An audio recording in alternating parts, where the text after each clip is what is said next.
Добрый день, дорогие пекари! Я рада вас приветствовать на моей кухне. Некоторое время назад я вас знакомила с моим самым любимым пирогом с самого детства. Это творожный пирог. Этот рецепт из тетрадки с рецептами моей мамы. Они там записаны давно, с моего самого раннего детства. И сегодня я вас хочу познакомить еще с одним рецептом из этой самой тетрадки. Знакомьтесь, это настоящий домашний вкуснейший медовик, медовый торт. Рецептом этого медовика с нами поделилась мамина подруга, тетя Оксана, и он так и записан у нас в тетрадке под ее именем. Печем мы его много лет. Никогда, нигде, ни в каких источниках я не встречала такой торт с таким невероятным кремом. Крем здесь с кофе и орехами. Дальше вы посмотрите рецепт. Ну и я была бы не я, если бы не переделала рецепт. Поэтому коржи я делала с использованием остатков закваски. То есть здесь 2 в 1. Вкуснейший домашний медовик и использование остатков закваски, если вдруг они у вас скопились к этому моменту. Но если не скопились, берите просто обычную пшеничную закваску. Ну а сейчас обязательно поставьте лайк этому красавцу. Кто видит впервые мои рецепты, подписывайтесь обязательно, зовите друзей и знакомых, рассылайте ссылку на этот рецепт. Ну и давайте начинать. Подготовку начинаем с крема. Потребуется грецкий орех. Если вы не любите горечь вот этих перегородочек, то убирайте перегородки. Можно подсушить орехи на сковороде, тогда они отойдут лучше.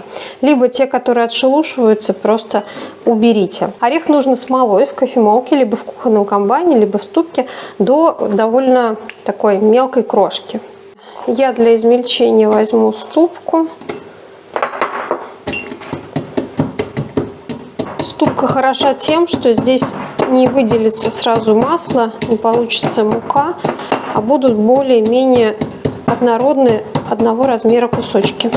Смотрите, ну вот такой крупности будет достаточно. Пускай попадаются чуть более крупные кусочки, это будет даже интереснее. Да, я забыла сказать, сколько нужно орехов. 130 граммов размолотых орехов грецких.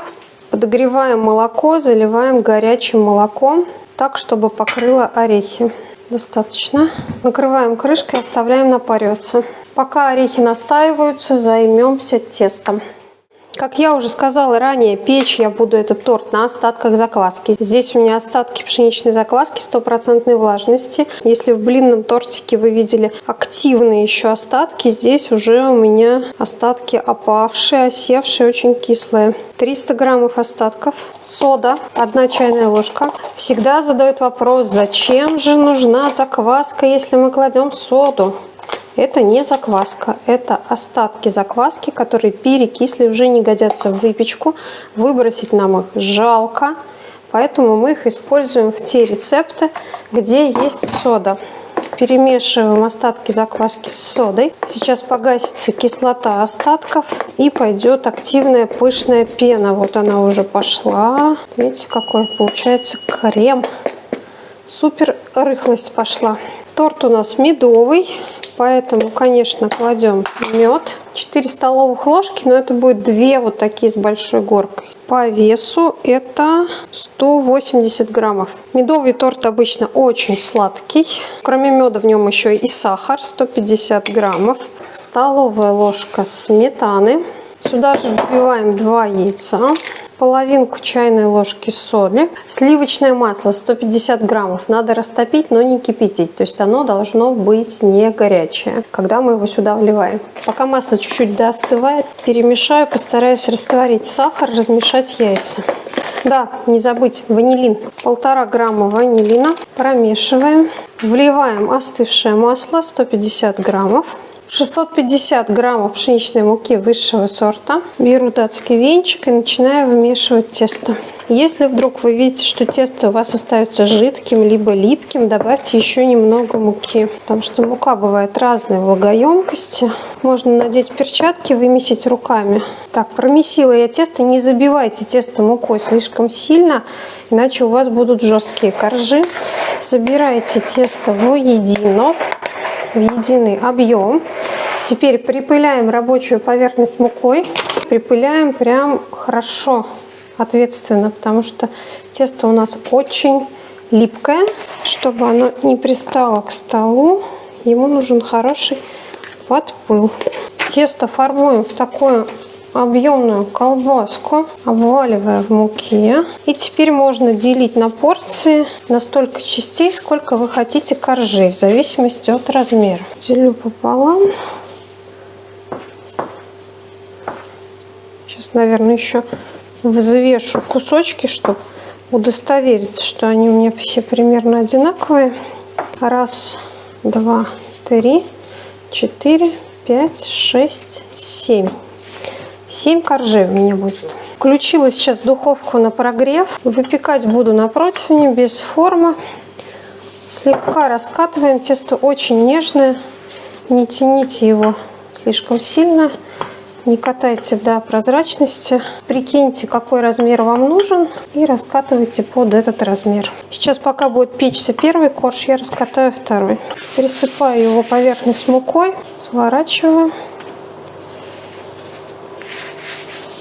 Так будет удобнее перекладывать. Я его свернула, могу убрать в сторону и раскатать сейчас второй. Это одна из вариаций медового торта. Есть еще другой замечательный рецепт, но я решила показать этот, потому что у него очень-очень вкусный крем. Потрясающее сочетание кофе, орехов и именно с вот этими коржами. Потому что коржи из другого рецепта не совсем подходят под такой крем.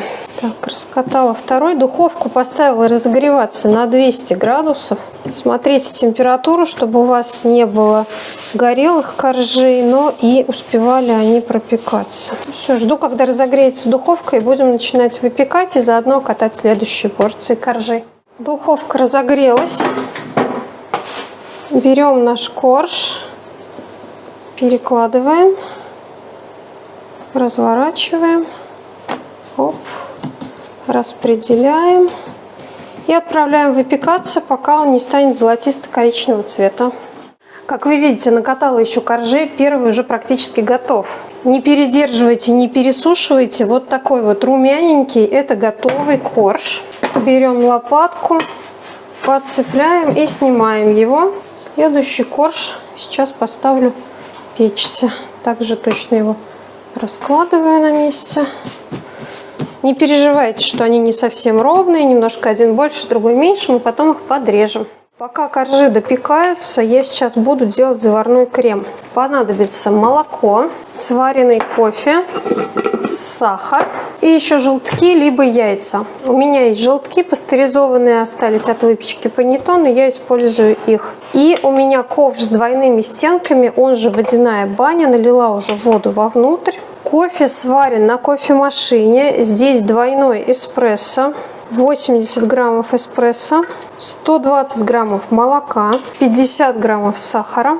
И ставим эту смесь на огонь, подогреваем до кипения. В отдельной посуде смешаем либо 2 яйца, либо 4 желтка, либо 120 граммов желтка. Также 50 граммов сахара, щепотка соли, 100 граммов молока и 30 граммов кукурузного крахмала.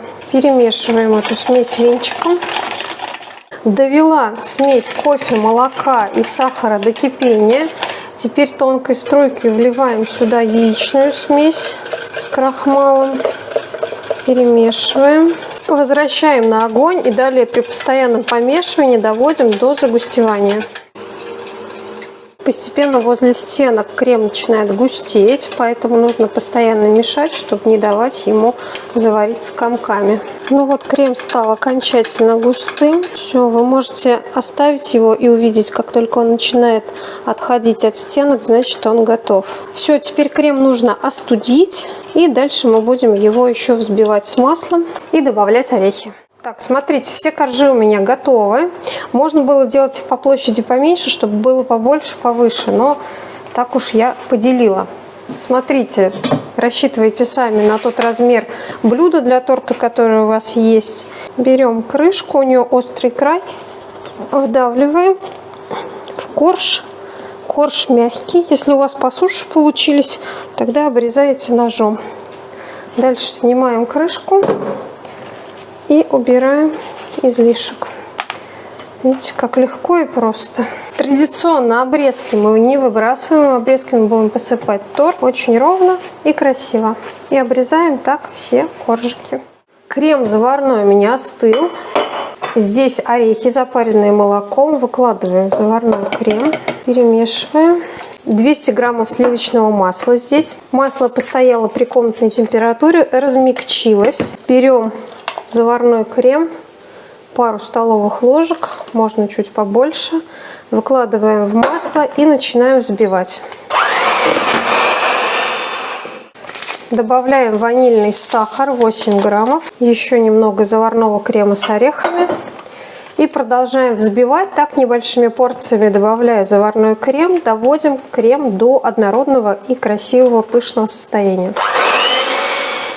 Пробили, крем побелел, снова добавляем немного заварного и повторяем все то же самое.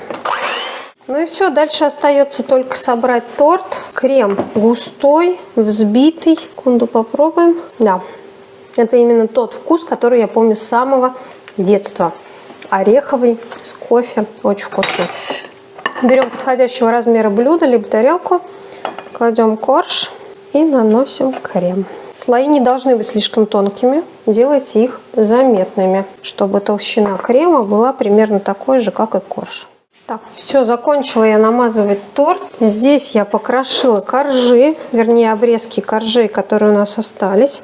Посыпаем вверх. Классический декор для медовика. Всегда он бывает в посыпке из тех же самых медовых коржей. Можно эту крошку оставить на будущее, на чизкейки. Если вы делаете чизкейки, коржи, можно оставить эти обрезки коржей медовых в дальнейшем на приготовление коржей для чизкейков. Чуть-чуть можно прихлопнуть. Пройти еще по краешку. Возьму торт, только осторожно, так, чтобы он не упал у вас из рук, не соскользнул. И чуть-чуть пройду бока. Что зацепится, то зацепится. Получился классический медовик по виду. То, что в нем присутствует закваска, об этом очень сложно догадаться. Да и на вкус вы этого тоже не заметите. Зато остатки закваски у вас пойдут в дело. Все, сейчас осталось прибраться на кухне. Оставляю торт пропитываться. Где-то на час я его оставлю на столе и потом убираю в холодильник. Ну что, друзья мои, медовый торт пропитался. Постоял ночь в холодильнике. Давайте его разрежем. Очень-очень мягко режется. Очень нежные коржи. Такой добрый кусочек себе сейчас отрежу. Вот такой вот получился торт на срезе. Давайте присмотримся. Крем светло-кофейного цвета, поэтому он не очень выделяется на фоне коржей. Если был бы белый, его было бы ярче видно. Ну вот слой крема, вот корж. Примерно одинаковой толщины, как я и хотела. Сейчас будем дегустировать. Сейчас отрежу поменьше, потому что слишком огромный для меня кусок. Очень красиво, если присмотритесь, как выглядят слои. То есть вот крем кофейный, мы видим кусочки орешков на разрезе. И сейчас я отделю небольшой фрагмент, чтобы попробовать. Нежнейшие коржи. Крема в самый раз. Я не люблю, когда слишком жирно, когда много крема. А здесь прям вот в самый раз. А в меру сладко. Есть привкус кофе. Есть привкус орехов. Очень вкусный торт. Именно этот вкус я помню с детства. И, кстати, добавка закваски, по-моему, только улучшила текстуру коржей, потому что, сколько я помню их из детства, они всегда были суховатые. А здесь очень-очень нежные коржи. Совершенно чудесный, вкуснейший торт из моего детства. Если вы хотите тоже ощутить этот вкус, обязательно его сделайте. Напишите свои впечатления. Приходите ко мне в Telegram, ссылка есть в описании. Присылайте свои фото и видео ваших произведений. И зовите друзей и знакомых, пускай домашних пекарей становится больше. И пусть в новом году нас прибывает и прибывает с каждым днем. Всех с наступающим! И продолжим с вами печь. Испечем еще много всего интересного. Пожалуй, я съем еще кусочек. Очень вкусно.